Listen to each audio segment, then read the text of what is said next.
Hai semuanya, perkenalkan nama saya Dinda Sari Berustepu. NIM saya 4201151010. Saya berasal dari kelas PIPA 2020A dengan mata kuliah Tilda dan dosen pengampu Bapak Dr. Juniaster Rajagugu MSI. Kali ini saya akan membawakan materi mengenai evolusi. Apa yang dimaksud dengan evolusi? Jadi, evolusi adalah suatu perubahan pada makhluk hidup yang terjadi secara berangsur-angsur dalam jangka waktu yang lama sehingga terbentuk spesies baru. Ada beberapa pendapat mengenai teori evolusi. Tokoh-tokoh yang mengemukakan gagasan tentang evolusi antara lain, yang pertama ada Aristoteles. Beliau mengatakan alam mengalami perubahan dari bentuk sederhana menjadi bentuk lebih kompleks. Yang kedua ada Erasmus Darwin. Beliau mengatakan fungsional terhadap rangsangan diwariskan.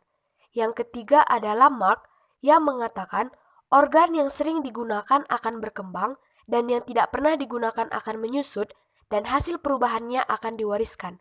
Yang keempat ada Charles Darwin. Beliau mengatakan makhluk hidup yang ada sekarang berasal dari masa lampau dan telah mengalami seleksi alam. Selanjutnya, kita akan membahas mengenai bukti-bukti evolusi. Bukti-bukti evolusi ada 6. Yang pertama, adanya variasi individu dalam satu keturunan. Yang kedua, adanya penyebaran geografis. Yang ketiga, adanya penemuan fosil. Yang keempat, adanya homologi organ. Yang kelima, terjadinya perbandingan embrio. Yang keenam, terjadinya perbandingan biokimia. Selanjutnya adalah jenis-jenis evolusi. Jenis-jenis evolusi dibagi berdasarkan arahnya dan berdasarkan skala perubahannya. Pembagian berdasarkan arahnya ada evolusi progresif, yaitu individu bertahan hidup, dan ada evolusi regresif, yaitu individu mengalami kepunahan.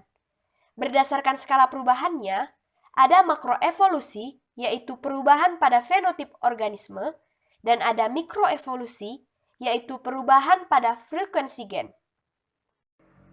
Selanjutnya yaitu mekanisme evolusi. Mekanisme evolusi terjadi karena adanya variasi genetik dan seleksi alam. Hal ini ditimbulkan oleh mutasi dan rekombinasi gen-gen dalam keturunan baru.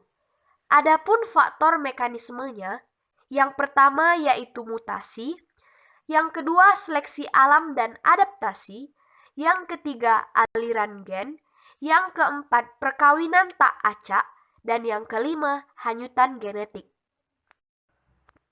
Kesimpulan, evolusi merupakan ilmu yang mempelajari perubahan yang berangsur-angsur menuju ke arah yang sesuai dengan masa dan tempat. Teori evolusi mengemukakan bahwa makhluk hidup merupakan hasil perkembangan evolusi dari makhluk-makhluk hidup yang berbentuk lebih sederhana, yang secara perlahan-lahan berkembang menjadi berbagai spesies organisme. Terima kasih.